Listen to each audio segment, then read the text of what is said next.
نحمدہ ونصلی ونسلم علی رسولہ الکریم اما بعد۔ مسجدیں سجائی جائیں گی اور ان کے اندر دنیاوی باتیں کی جائیں گی۔ حضرت انس رضی اللہ تعالیٰ عنہ فرماتے ہیں رسول کریم صلی اللہ علیہ وسلم نے ارشاد فرمایا، قیامت کی نشانیوں میں سے یہ بھی ایک نشانی ہے کہ لوگ مسجدیں بنا کر فخر کریں گے۔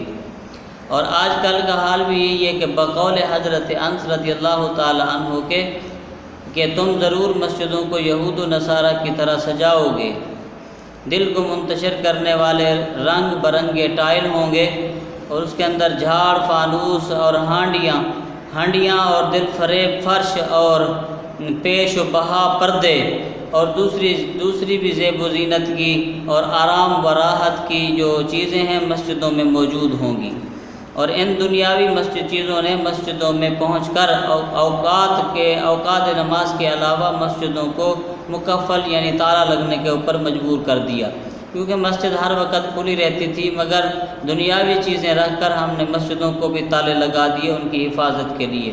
اور بعضوں کا تو یوں ہوتا ہے کہ نگران رکھنے پڑتے ہیں اور چوکیدار رکھنے پڑتے ہیں، اس کی حالانکہ ضرورت نہیں تھی مگر چوکیداروں کی اب ضرورت ہو گئی۔ مسجدیں ان دنیاوی چیزوں سے تو آباد ہیں مگر نمازیوں سے خالی ہو گئی ہیں۔ جو نمازی ہیں وہ مسجدوں میں دنیاوی باتوں میں مشغول ہوتے ہیں۔ نبی کریم صلی اللہ علیہ وسلم نے فرمایا کہ جس نے مسجد کے اندر دنیاوی باتوں میں مشغول ہوا، اللہ تعالیٰ اس کے 40 سال کے اعمالوں کو برباد فرما دیتا ہے۔ مسجد میں نہ تو خشوع والی نماز ہوگی اور نہ ہی وہ تعلیمی حلقے ہوں گے اور نہ ہی دینی مشورے، نہ کہ ذکر تلاوت سے آباد ہیں، اور دنیاوی ترقی دنیاوی چیزوں سے وہ اس کے اندر جیسا کہ حالانکہ مسجد میں رسول اللہ صلی اللہ علیہ وسلم اور حضرات خلفائے راشدین کے زمانے میں دین اور دنیات کی ترقی کے کاموں اور اس کے متعلق مشاورت ہوا کرتی تھی، اور اس کو یہ مسجد جو ہے مشاورت کا مرکز ہوتا۔ کنز الایمان کی ایک روایت ہے کہ جب تم اپنی مسجدوں کو سجانے لگو اور قرآنوں کو دیدہ زیب کا بنانے لگو تو سمجھ لو کہ تمہاری ہلاکت کا وقت قریب آن پہنچا ہے۔ اور بہقی میں روایت ہے کہ جو شعب الایمان میں مروی ہے، رسول خدا صلی اللہ علیہ وسلم نے ارشاد فرمایا کہ ایک زمانے میں ایسے لوگ ہوں گے جن کی دنیاوی باتیں ان کی مسجدوں میں ہوا کریں گی۔ جب تم ان کے پاس نہ بیٹھنا